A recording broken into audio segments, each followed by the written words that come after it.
இன்றைக்கி நம்ம பார்க்க போகிற ரெசிபி மட்டன் வச்சு ஒரு சூப்பரான ஒரு மட்டன் கிரேவி. இந்த மட்டன் கிரேவியை ஒரு வாட்டி ட்ரை பண்ணிங்கன்னா நான் நிஜமாகவே சொல்கிறேன், நீங்கள் திரும்ப திரும்ப ட்ரை பண்ணுவீங்க. செஞ்சு பார்த்துட்டு டேஸ்ட் எப்படி இருக்குன்னு அதுக்கப்புறமா நீங்கள் சொல்லுங்கள். இப்போ இந்த ரெசிபிக்கு நான் 1 கிலோ அளவுக்கு மட்டன் எடுத்திருக்கேன். இப்போ இந்த மட்டனுக்கு தேவையான அளவுக்கு நான் 2 டீஸ்பூன் அளவுக்கு இஞ்சி பூண்டு பேஸ்ட்டு நம்ம இதோட ஆட் பண்ணிக்கலாம். இப்போ இஞ்சி பூண்டு பேஸ்ட் ஆட் பண்ணிவிட்டு இது கூடவே 1/2 டீஸ்பூன் அளவுக்கு மஞ்சள் தூளும் நான் இதோட சேர்த்துக்கிறேன். இது கூட ஒரு 1.25 டீஸ்பூன் அளவுக்கு மிளகாய் தூள் ஆட் பண்ணிக்கிறேன். நார்மல் மிளகாய் தூள் தான் ஆட் பண்ணியிருக்கேன். இப்போ இந்த மட்டனுக்கு தேவையான அளவுக்கு உப்பும் இதோட சேர்த்துக்கலாம். இதோட ஸ்பெஷல் என்னன்னு பார்த்தீங்கன்னா நல்லெண்ணெய் தான். இதுக்கு நான் ஒரு கிலோ மட்டனுக்கு 1/2 கப் அளவுக்கு நல்லெண்ணெயை இந்த மட்டன்லேயே இப்போ அதை ஆட் பண்ணிவிட்டு இப்போ இதையெல்லாம் நல்லா மசாலா கூட மிக்ஸ் பண்ணி விட்டுருங்க. 1 கிலோ மட்டனுக்கு 1/2 கப் அளவுக்கு நல்லெண்ணெய். இப்போ இதெல்லாம் மிக்ஸ் பண்ணிவிட்டு ஒரு 15 to 20 மினிட்ஸ் வரைக்கும் இதை லிட்டை போட்டு க்ளோஸ் பண்ணி நல்லா ஊற விட்டுருங்க. மசாலாவில் நல்ல மட்டன் ஒரு 20 நிமிஷம் நல்லா ஊறினதுக்கப்புறமா நான் இதை ஒரு குக்கருக்கு நான் ட்ரான்ஸ்ஃபர் பண்ணிக்கிறேன்.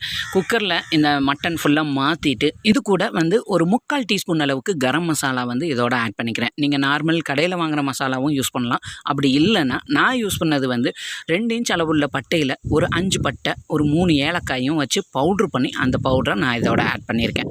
இதை ஆட் பண்ணி நல்லா மிக்ஸ் பண்ணி விட்டுருங்க. இப்போ இந்த மட்டன் வேகிறதுக்கு தேவையான அளவுக்கு நம்ம தண்ணி ஆட் பண்ணிக்கலாம். ஆட் பண்ணிவிட்டு இப்போ லிட்டை போட்டு க்ளோஸ் பண்ணியிருக்கேன். லைட்டாக நல்லா கொதி வர ஸ்டேஜில் மறுபடியும் லிட்டை போட்டு க்ளோஸ் பண்ணி விசிலை போட்டு நல்லா ஒரு 5லேருந்து 6 விசில் நான் விட்டுறேன்.